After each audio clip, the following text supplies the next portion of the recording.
Thank you. We're going to go back. We're going to go back to what we ended with yesterday. Backtrack just a little bit as a form of review.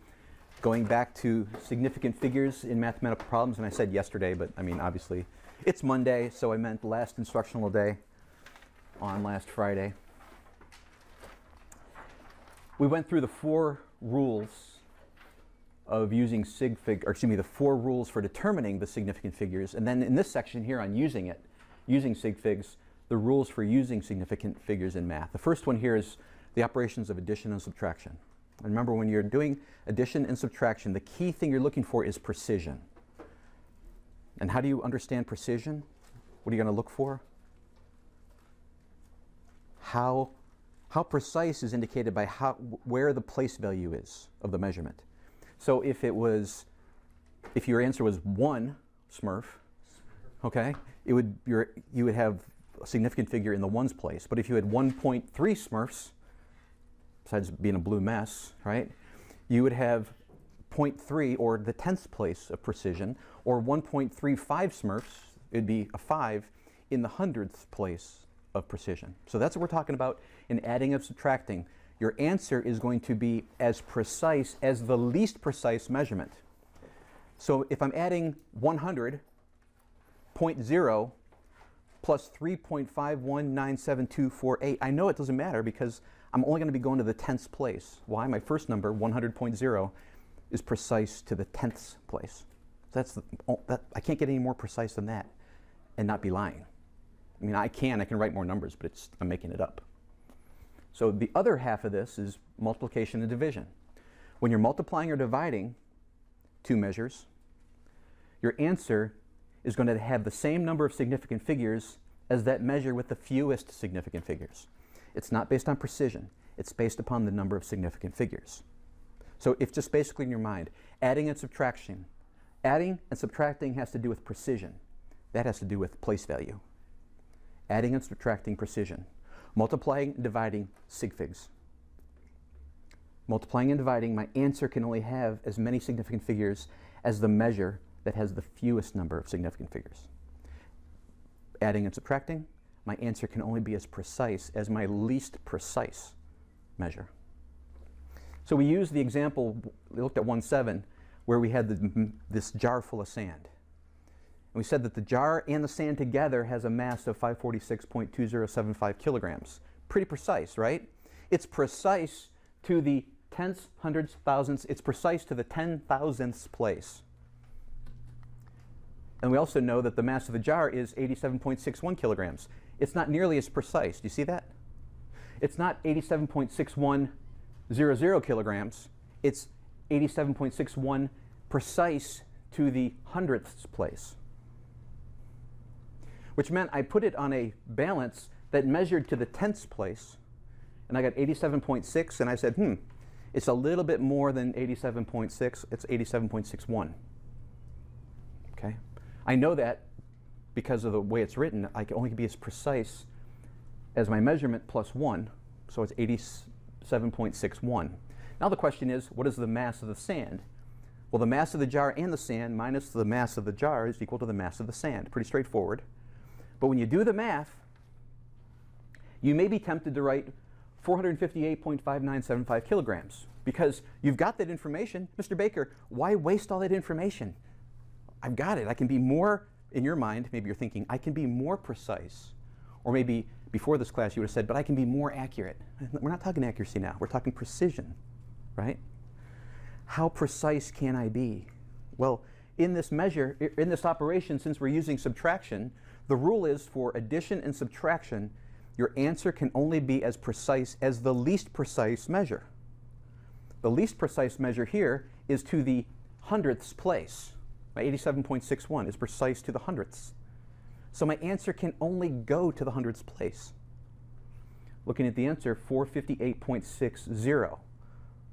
It goes to the hundredths place. I get that because I looked to the thousandths place up here. It's a 7. That means whatever I'm looking at, like here, I'm looking at the 9 and then looking to the right. The 7 means I need to round this up. When I round this up, it goes from 0.59 to 0.60 because it's 5 or greater. So the answer I write is going to be precise to the nearest hundredths place because my least precise measurement was to the hundredths place. Okay? So this is applying the rule for addition and subtraction. Your answer can only be as precise as the least precise measure. Contrast that with multiplication and division. We were given a distance and a speed, or excuse me, and a time. We had to figure out the speed, not the velocity. Velocity is a vector. Speed is a scalar unit. If you don't know what that is, we'll talk about that later. But distance and time for speed. So my formula is my speed is equal to my distance divided by my time. You're driving a car, it's in miles per hour. How many miles over how many hours? As long as your units are miles divided by hours, you have a derived unit of miles per hour, right? A derived unit, is on the quiz, comes from the mathematical operation upon the units. Speed is equal to distance divided by time. The units would be miles divided by hours, so we know that is miles per hour, a derived unit. So the formula is speed equals distance divided by time. We're given a distance of 3.012 miles and a speed of 0.430 hours. You do the math and you get this extended answer, 7.004651,163 miles per hour.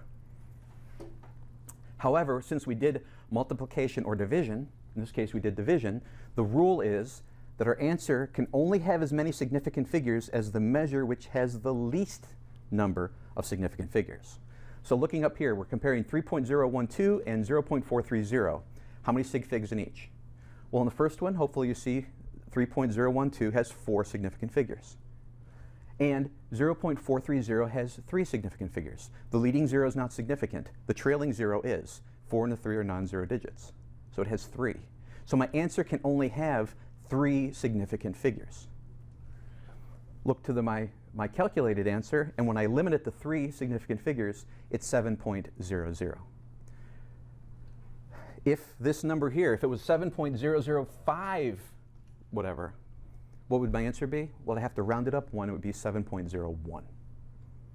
Not because of precision, because of the number of significant figures. Okay, so again, addition, subtraction deals with a question about the precision. Multiplication and division is a question about the number of significant figures.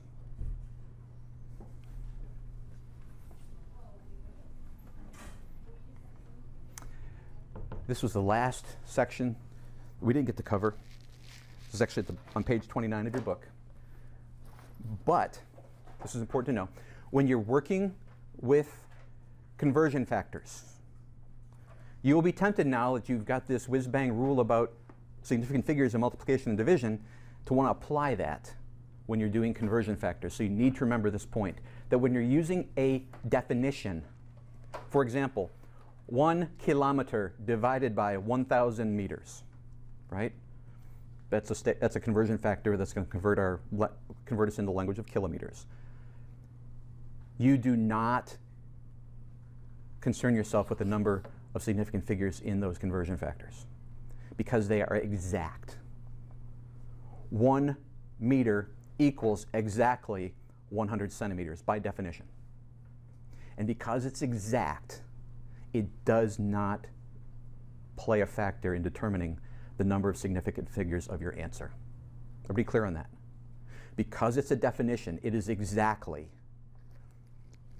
because it's exactly that proportion, it does not affect the number of significant figures in your answer. So if you're given a measure in meters and you're forced to convert it into kilometers and you're using conversion factors which are all definitions, which are exact definitions, they're not going to affect the significant figures. So your answer is going to be in the same number of sig figs as your initial measure. And we'll see that in examples in just a moment. Okay? So remember, if you're using a definition, it's not going to affect the number of significant figures in your answer. Moving on to another topic, and we're going to still be kind of touching on application of those rules because we're going to do addition, subtraction, and multiplication and division as we are considering measuring temperature. Now, there are 3 different temperature scales that we're using in chemistry. There's the Fahrenheit scale, the Celsius scale, and the Kelvin scale. Fahrenheit, Celsius, and Kelvin. not Kelvin, like in John Kelvin, right? Not Kelvin as in Hobbes, right? It's not Kelvin and Hobbes. I should add that probably picture of Kelvin and Hobbes up here when I talk about Kelvin. It's not Kelvin, it's Kelvin. In Kentucky, it's the same word. In other places in the world, it's not, okay? Kelvin, Kelvin, Kelvin, Kelvin, okay? Notice something unique about each one of these is that we've got the little degree symbol. Technically, I'm not going to take off for this, but you need to know, it's degrees Fahrenheit, it's degrees Celsius, and it's Kelvin. So 100 degrees Fahrenheit, 100 degrees Celsius, and 100 Kelvin. It's not technically 100 degrees Kelvin. It's 100 Kelvin. Minor point, but you sound like you know what you're talking about when you leave the degrees off when you're talking Kelvin. So what's the big deal about these different scales? Now, we talked about this when we mentioned about using the formulas, and I had you on the first day of the pre-quiz kind of convert the formulas. You're still going to have to be able to do that. But when we talk about the different scales and how they measure things, for example, freezing. We said in here that freezing happens at 32.0 degrees Fahrenheit. That's a given. Now, I want you to know that later we're going to question that a little bit, push back against it a bit, because this is talking about pure water. This is talking about you have a container that has nothing in it but H2O. You have purely distilled water. There's nothing in it but H2O, which isn't true either because you'll have hydronium, which is H3O, and a few other things. We talk about acids and bases. And okay, but let's assume we've got pure H2O. There's no salts in it. There's nothing in it. And frankly, when you drink it, you don't like it because it tastes like nothing. We drink water and we like the flavor of water because of what's in the water, not the water itself. When there's something in the water, it changes when it freezes, and it changes when it boils. And again, that's another subject. But if we have pure H2O, closest we can get to that is probably our distilled water. It will freeze at 32.0 degrees Fahrenheit. And it will boil at, what? 212 degrees Fahrenheit. So the range of liquid water between a block of ice and steam is the range between 212 and 32, which is 180 degrees Fahrenheit. So that range of liquid water that we are familiar with is 180 degrees of temperature change. Okay? Now, looking at the Celsius scale. Celsius is actually based upon the characteristics of water. Celsius is part of the metric system. Metric is nice base 10 numbers, right? So what they said was, hey, since we are looking at this normal range between freezing and boiling, why don't we say water freezes at 0 degrees Celsius? Let's make that our 0 point. And then it, nice base 10 number, it boils at 100 degrees Celsius, 100.0. So on the Celsius scale, freezing, block of ice, 0, steam, 100, range, 100. We've got a nice base 10 number to work with in Celsius. But here's the deal. What does 0 communicate to you? What's the number 0 stand for? Hint, is it something or nothing? It's nothing, right? 0 is nothing. Less than or other than 0 is something. The problem is we can have temperatures less than 32 degrees, which is fine. We can have temperatures less than 0 degrees Fahrenheit too. And we can have numbers less than 0 degrees Celsius. So we handle those by using negative numbers. And so these two scales, since they go negative, are not considered to be absolute. And what that means will make more sense when we talk about Kelvin. Because Kelvin has a freezing point of water of 273.15 Kelvin. And a boiling point of 373.15 Kelvin. For a temperature range of 100.00 Kelvin. See, because I am precise here to the tenths place, I have a range that's precise to the tenths place because I'm subtracting 32 from 212. And in the same way, subtracting 0.0 from 100.0 gives me an answer to the tenths place. But for Kelvin, it's 273.15, but here's the deal. Kelvin is not exact. That 273.15 is an estimation, and we'll talk later about how we estimate it. For right now, just accept it, okay? Can you do that? Water freezes at 273.15 Kelvin. We've said before we can get temperatures lower than freezing point of water, can't we? Which means we can go lower on this scale, but guess what? This scale never goes negative. It goes lower and lower and lower. And so while Fahrenheit goes down to 0 and then becomes negative, and while Celsius starts at 0 and anything colder is already negative, Kelvin starts at 273.15 for the freezing point of water. And as you go left, the numbers get smaller, but it ultimately goes to a hypothetical zero known as absolute zero. An absolute zero has some unique properties that we've already talked about in here. For example, the volume of gases becomes 0. How? We've got something that takes up no volume. So is it really chemistry anymore? Because chemistry is a study of matter, which is something that has mass and takes up volume. So no, we've now moved out of chemistry into something theoretical. Physics is where we're at now, okay? Energy. Anything that has energy has temperature, motion, movement. So theoretically, at absolute zero, there is no motion, there is no movement.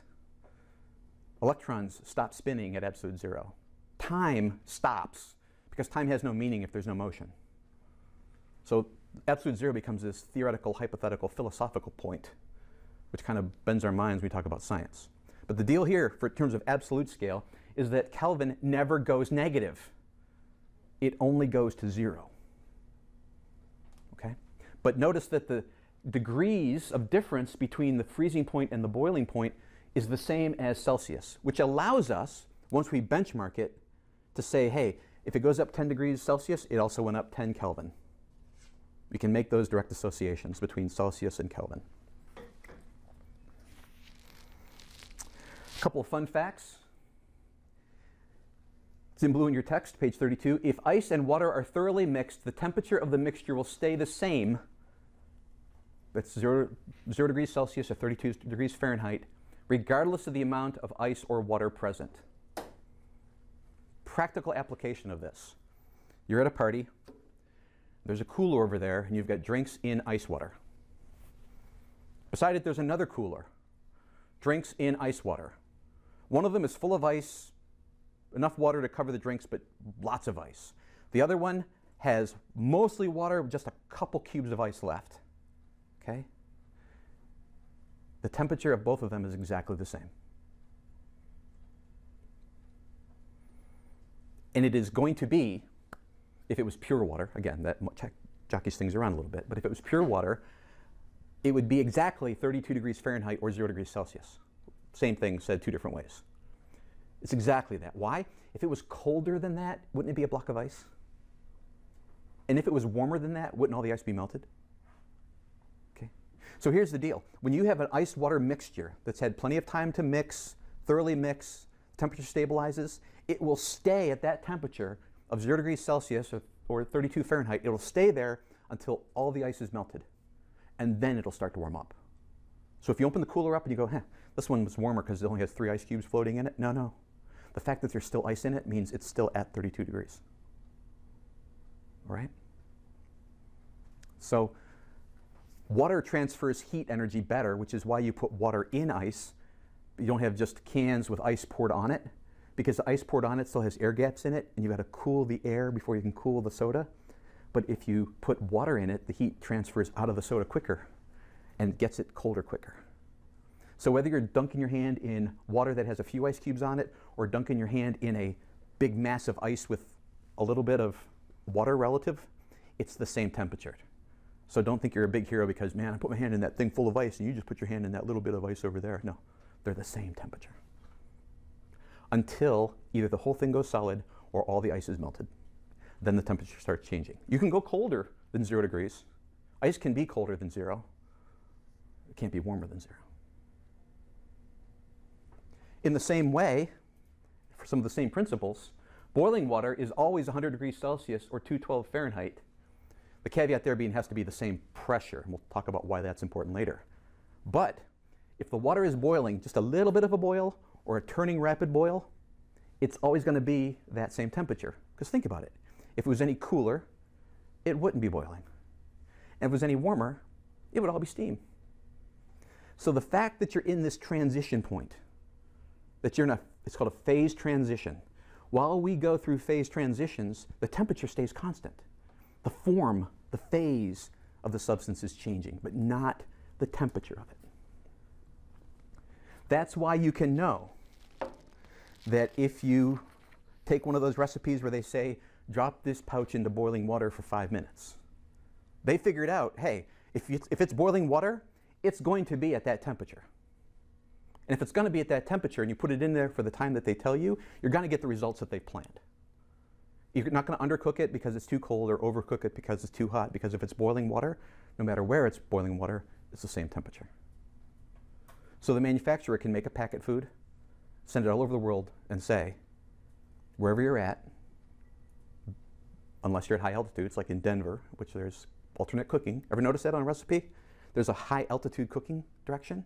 That's because this changes at different temperatures. Water boils at a lower temperature the higher you go, because there's less pressure. So there has to be modifications to the temperature.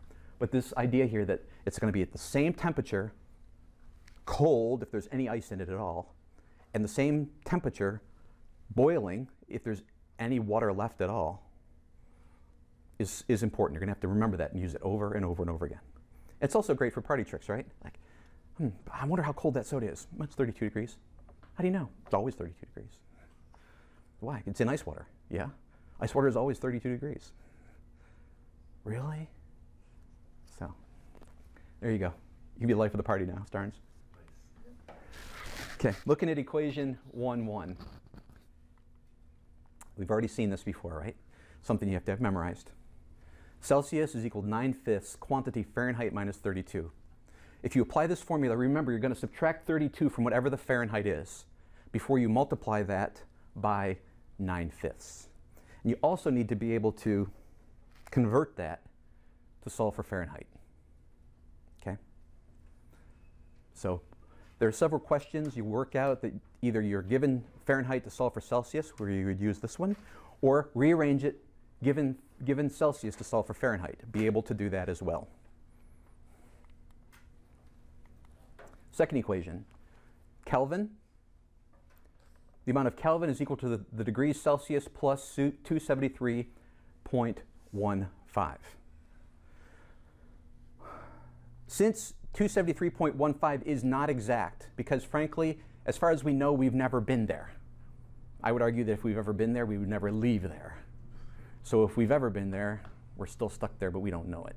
So 273.15, it's not exact. It's a approximation through extrapolation. All those terms will mean more to you later. But since it's not exact, its precision does matter. Now, think with me for a minute. If 273.15, if its precision matters, how precise can I ever be when I use it? Again, if precision matters, if I'm adding or subtracting, using this formula, how precise can my answer be?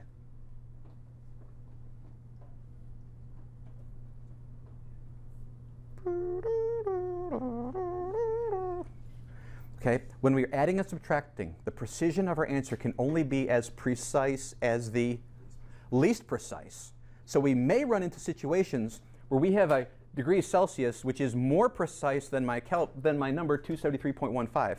I might have Celsius to the 1,000th place. But you know what? It's not going to matter, because if I use this formula, my answer can only go to the 100th place. Why? Because of the 5 is in the 100th place, and using this formula, the precision of that number matters.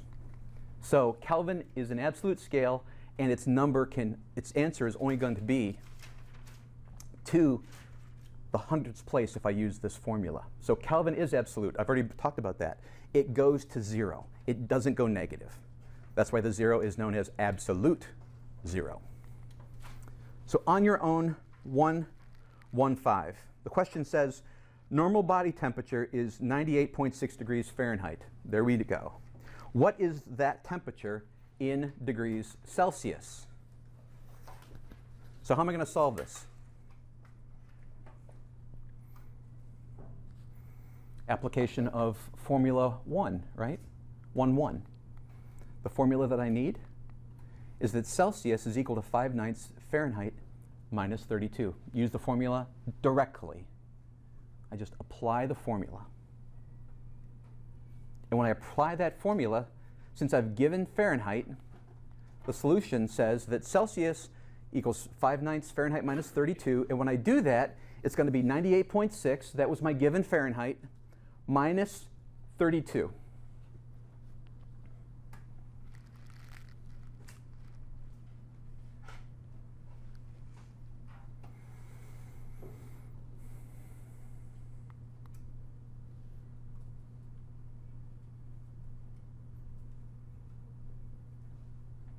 And there's something misleading on here. Can anybody figure out what it is? No, we'll not worry about it. Let's just keep going. No, it's fine. It's fine.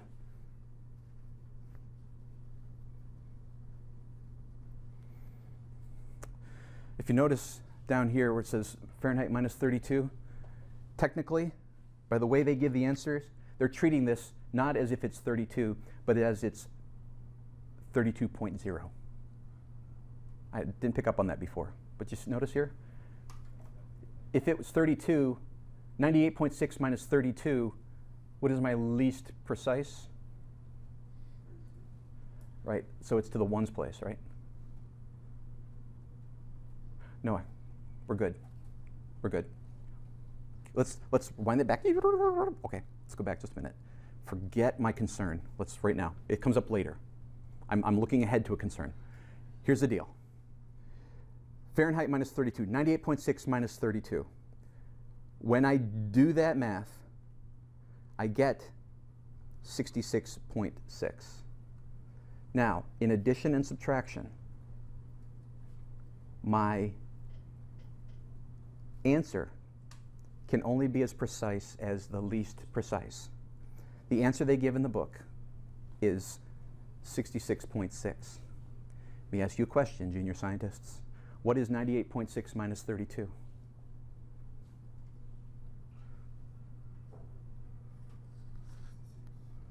It looks like 66.6, but in addition and subtraction, my answer can only be as precise as the least precise. So my answer would not be 66.6, my answer would be 67. So the book is treating the formula as if 32 is 32.0, which is why I can have a 66.6, because the 32.0 takes me out to the 10th place. See that? Okay.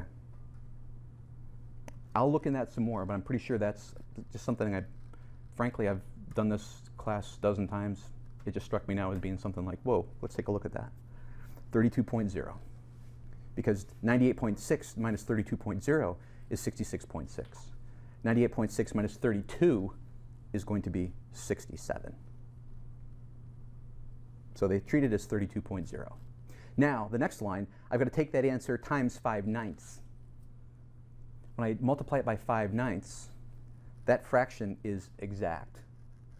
Okay? That's why my answer out to 3 decimal places is 37.0 degrees Celsius. So I'll look into that some more, and we'll talk more about that tomorrow. But in the same way, on your own 116 says the temperature is 180.5 degrees Celsius. What is it in degrees Fahrenheit?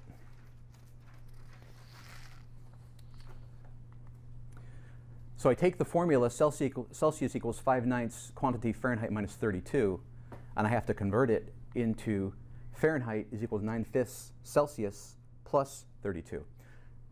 Recognize the difference in algebra. Here, Celsius is equal to 5/9 times the quantity Fahrenheit minus 32. Okay? So I do Fahrenheit minus 32, and then I multiply that by 5/9. In the second, Fahrenheit is equal to 9/5 Celsius plus 32. Mathematically, I'm going to do the 9/5 times the Celsius first, and then add 32. See the difference? The first one, I do this quantity first within the brackets, and then multiply it by this. The second one, I do the multiplication of Celsius times 9/5, and then to that answer, I add 32.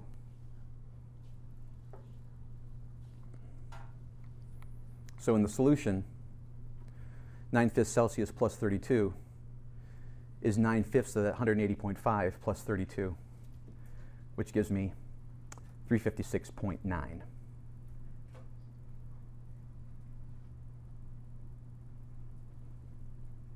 And again, this would have to be 32.0, otherwise my answer would be 357. So it appears like the book is using 32 as 32.0.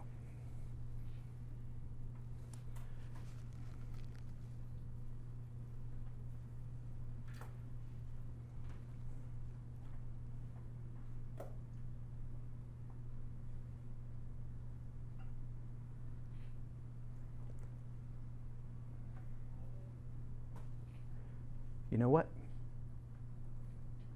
I see what they're doing. Because even though 32 is 32.0, they're treating it as 32 being exactly 32. And so they're using it as a, remember that rule by definition? It's by definition 32. And so therefore they're not letting it play into the significant figures numbers. I bet you that's what they're doing.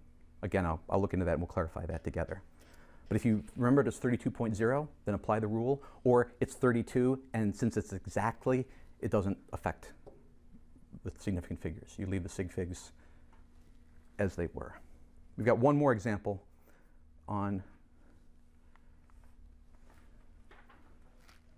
let's see, yeah, example 19b, the second half of that. It says the lowest temperature that's ever been recorded in the US is negative 80 degrees Fahrenheit.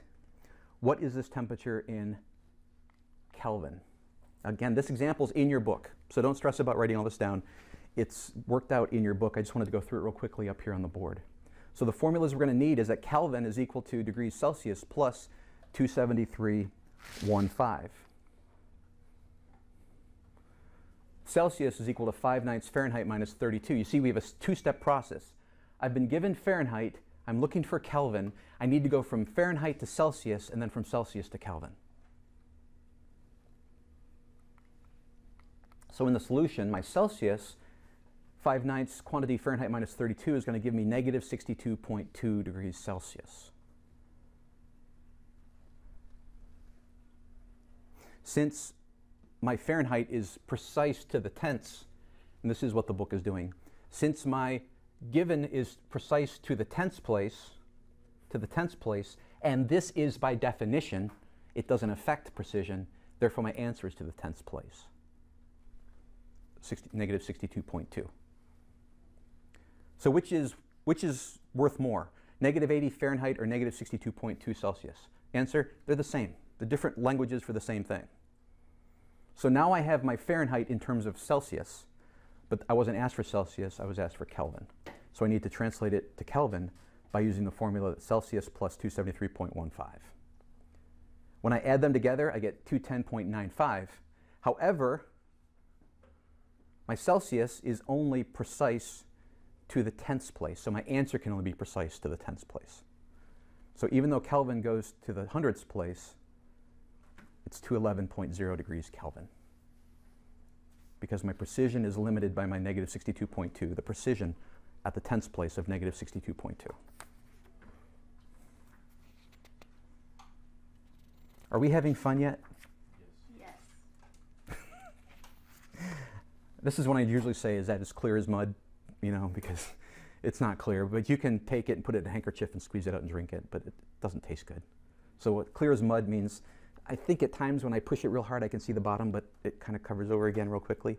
And frankly, there are times when I, even after having taught this for so many years, get confused. I say certain things and I go, wait a minute, I'm talking about precision, but precision doesn't matter here. Now it's accuracy, now it's sig figs, now it's, you know, something like that. So it's one of those things where you've got these categories in your mind, and sometimes you just have to kind of throw back a minute and go, wait a minute. Adding and subtracting, my answer can only be as precise as the least precise measurement. Multiplying and dividing, my answer has to have as many significant figures as the measure with the least number of significant figures. And just start from there. Just think it through again. And just know that so well that you can repeat it like that and then start applying it. On these formulas, if it's in a formula, treat it as if it's exact. What does that mean? If I'm subtracting 32 or adding 32, whatever your formula is for Celsius, treat it as if it's exact, so your answer is going to be in the same precision as your number that's being multiplied or divided. However, if you're using the Kelvin formula, this formula here, equation 1, 2, remember that that 273.15 is not exact. So you can't, it does affect how many or what the precision is going to be of your Kelvin, because it can only be as precise as the least precise. If I have a very precise Celsius number, that 273.15 will limit it to the hundredths place. If I have a very imprecise Celsius number, that will likely limit my answer to whatever precision the imprecise Celsius measurement is to.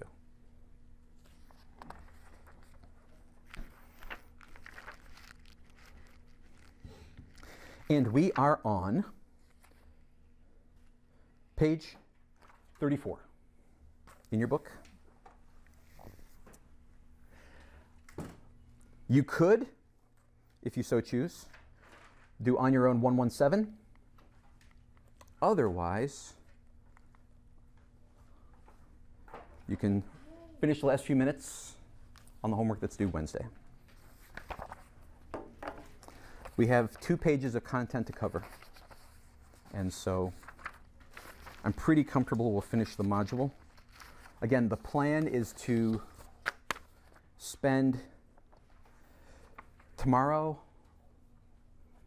finish tomorrow, then roll right into working the homework that you've already turned in, the first and second homeworks, collecting the final homework the following day on Wednesday, and probably doing that review on Wednesday so that we can have a open review on Thursday, which means you bring questions, I answer your questions, we go through any of this stuff, so then Friday, it's module exam day. I know that's a little bit long for this module since the content, honestly, the content here can be technical, but it's pretty straightforward.